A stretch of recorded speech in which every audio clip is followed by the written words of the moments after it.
अस्सलाम वालेकुम। मैं सैयद एहतिशाम रिजवी आप लोगों के सामने आज मैं लाइव हूँ पुराने तरीके से। जी हाँ, पुराना तरीका मतलब गाड़ी में बैठ करके मैं आप लोगों से इसलिए बात कर रहा हूँ क्योंकि मैंने बताया था कि मैं फ्राइडे को थोड़ा बिजी रहता हूँ, मसरूफ़ रहता हूँ, क्योंकि मेरे सुबह मैच भी होते हैं, उसके बाद मसरूफियतें रहती हैं, तो मैं जुमे को वीडियो नहीं बना पाता हूँ या ज़्यादा टाइम वक्त नहीं दे पाता हूँ घर पर। बहरहाल ये वीडियो बनाना ज़रूरी समझा हूँ, इसलिए मैं रास्ते में ही पार्किंग लगा करके मैंने सोचा चलिए मैं आप लोगों को अपनी बात बता देता हूं, अपनी बात पहुंचा देता हूं आप लोगों तक। जी हां, मैं बात कर रहा हूं अति जो अति हो चुकी है, मतलब यह कि यति नरसिंहानंद नंद सरस्वती की बात कर रहा हूं मैं। उसकी यति की अब अति हो चुकी है। वो लगातार कई सालों से लगातार वो पैगंबर इस्लाम के बारे में न जाने क्या क्या घटिया और अपशब्द शब्द इस्तेमाल करता आ रहा है, लेकिन उसके खिलाफ कार्रवाई के नाम पे सिफर है, क्योंकि वो एक हिंदू धर्म से बिलोंग करता है। मैं बिल्कुल क्लियर कट बात करना चाहता हूं। मेरी ये वीडियो आप लोगों तक पहुंचाइए ना पहुंचाइए आपकी मर्जी है, लेकिन मैं अपना काम करके जाऊंगा। 200 एफआईआर हुई है उसके खिलाफ अभी तक।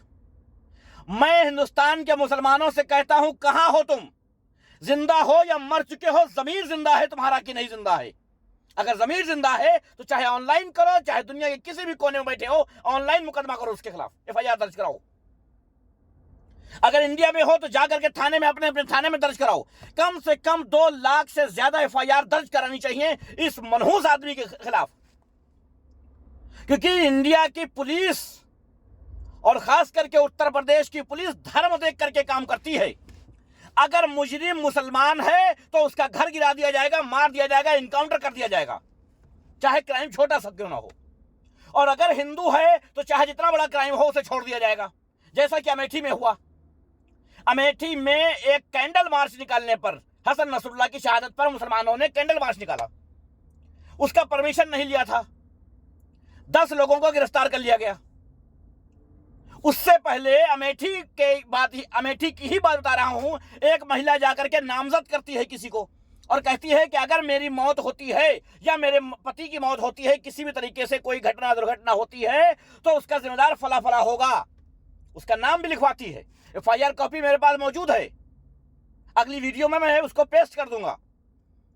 उसके बावजूद अमेठी पुलिस उस पर कार्रवाई नहीं करती है, क्योंकि मुजरिम हिंदू था। मैं क्लियर कर बात करता हूं यार, देखो मैं क्लियर कर बात करना जानता हूं। मुजरिम हिंदू था, उसके खिलाफ कार्रवाई नहीं की गई। आखिरकार उसने कल जो है उसी आदमी ने जाकर के 4 लोगों की हत्या कर दी। उन 4 में 2 मासूम बच्चे थे, एक 2 साल की बेटी, एक 3 साल की बेटी थी, जिनको मिटा दिया इस दुनिया से, और पति पत्नी को मिटा दिया। क्योंकि हिंदू थे इसलिए उनके खिलाफ कार्रवाई नहीं हुई थी और 4 लोगों की जान चली गई। क्योंकि कैंडल मार्च निकलने वाले मुसलमान थे तो कार्रवाई हो गई थी, अरेस्ट कर लिया था उनको, जमानत कराना पड़ा उनको। लेकिन मुझे एक बात बताओ कि ये यति नरसिंहानंद सरस्वती जो है, ये हर दिन यही हरकत करता रहेगा और मुसलमान हाथ पे हाथ धर के बैठ के घर में तमाशाई बन के देखेगा?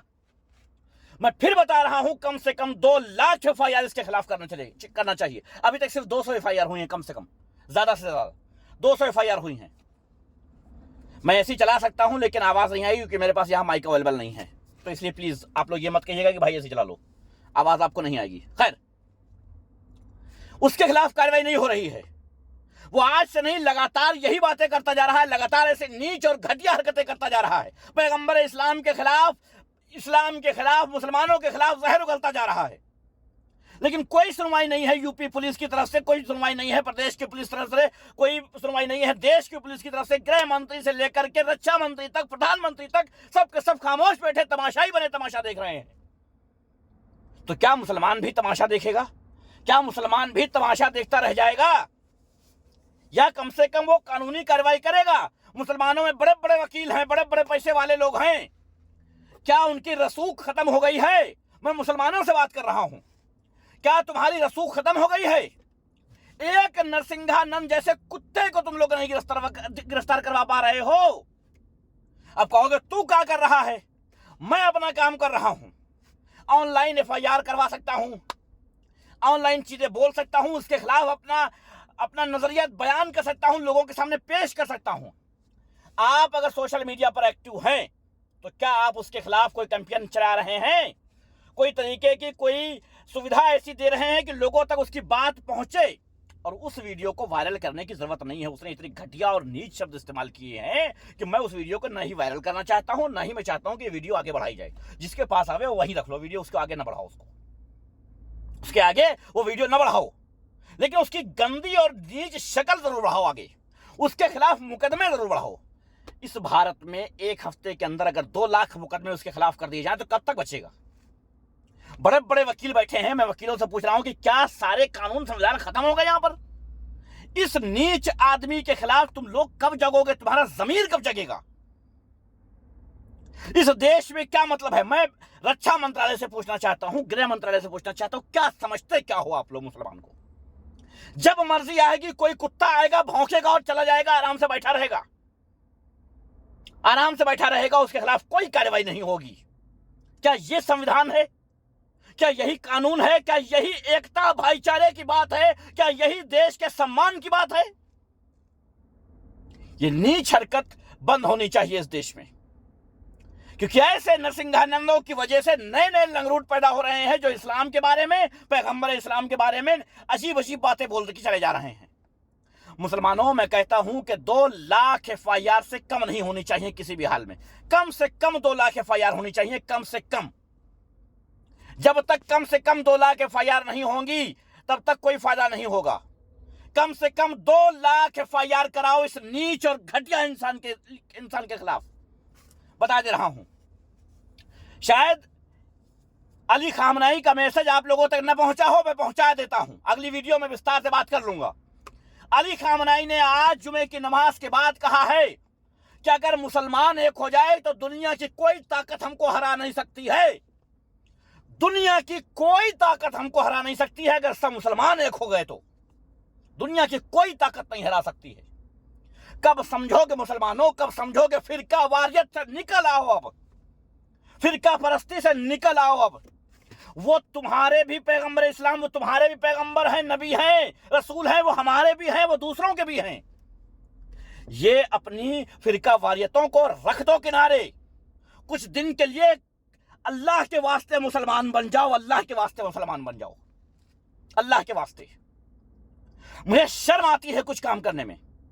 कल मेरे पास एक बुजुर्ग महिला का मैसेज आया था। बुजुर्ग महिला है, उनका पति नहीं है, शौहर नहीं है, 20 साल का नौजवान है, किडनी खराब है, बदलवाना है, 10 लाख रुपए का खर्चा है। उनकी रिक्वेस्ट थी कि आप अगर अपनी वीडियोस में मेरे नाम लेकर के, मेरे एड्रेस लेकर के, मेरा कॉन्टेक्ट लेकर के बोल दें तो शायद कुछ लोग मेरी मदद कर दें, और 2-3 लाख तक अगर वीडियो चली गई और 10 रुपए किसी ने दे दिया तो मेरा काम हो जाएगा। मैं अपनी हैसियत से जो कर सकता था मैंने किया। 2-4 लोगों को मैंने व्हाट्सअप कर दिया, मैंने पोस्ट डाल दिया यूट्यूब पे कि भाई इनका कॉन्टेक्ट नंबर आप ले सकते हैं मुझे। लेकिन मैं जबान नहीं खुल रही है मेरी कि मैं उनके लिए आपसे मदद मांगू। क्यों? क्योंकि मैं नहीं चाहता कि मैं उन लोगों जैसा हो जाऊं जो पैसे की उगाही करने लगते हैं 2-4 वीडियो चलने के बाद। मैं ये नहीं करता हूं, मैं ये करता ही नहीं हूं। मैं आपसे सिर्फ ये मांग रहा हूं कि उसके खिलाफ FIR दर्ज करवाओ। मैं FIR मांग रहा हूं। मैं इस जो यति पति अति कति कुछ है, इसके खिलाफ FIR मांग रहा हूं आपसे। बताओ मुसलमानों, करवा सकते हो? करवा सकते हो? हर गांव से करवा सकते हो? हर शहर से करवा सकते हो कि नहीं? यही करवा लो कम से कम। एक गांव, एक कस्बा इकट्ठा होकर के जाके करवा दो। अकेले अकेले मत करवाओ, जाओ 100 लोग इकट्ठा होकर के जाओ अपनी कोतवाली, अपने थाने, और वहां जाकर के करवाओ। 100 लोग इकट्ठा होकर करवाओ, एक FIR करवाओ, 100 लोग करवाओ। बोलो, ये कर लोगे या ये भी नहीं कर सकते हो? अगर ये भी नहीं कर सकते हो तो माफ करो हमको भाई, मैं क्या ही कहूंगा फिर।